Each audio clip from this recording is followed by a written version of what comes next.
السلام علیکم۔ جب آپ کو یوں لگے کہ آپ اب تھک چکے ہیں اور دعا بھی نہیں مانگ سکتے تو خالی ہاتھ پھیلا دیا کریں،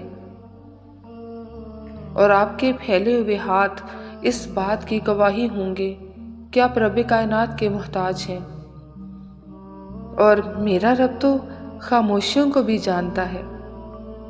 جیسے ہی آپ اللہ تبارک تعالیٰ کے راستے پر چلنا شروع کرتے ہیں، اگلے راستے ظاہر ہونا شروع ہو جاتے ہیں۔ اپنے وقت کو ضائع نہ کریں، خود کو اللہ کے احکام کے مطابق ڈھال لیں اور اپنے ایک ایک لمحے کو کسی بہترین کام میں گزارنے کی کوشش کریں۔ ہر وقت یہی کوشش رکھیں، ایسا کام کریں جس سے اللہ راضی ہو، ہمیں آخرت میں کامیابی حاصل ہو، کہ دنیا کے لیے کی گئی کوشش صرف دنیا تک ہی محدود ہے، جبکہ آخرت کے لیے کی گئی کوشش ہمیں دائمی کامیابی سے نوازے گی۔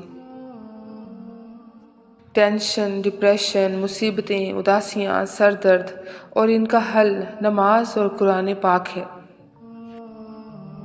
اور جس کے الفاظ کی تاثیر آپ کے اندر اللہ کی سچی طلب و محبت پیدا کر دے تو جان لیں کہ وہی آپ کے رب کی طرف سے بھیجا گیا سفیر ہے اور آپ کا قیمتی سرمایہ۔ مالک کو دریافت کرنے کا راستہ یہیں سے شروع ہوتا ہے۔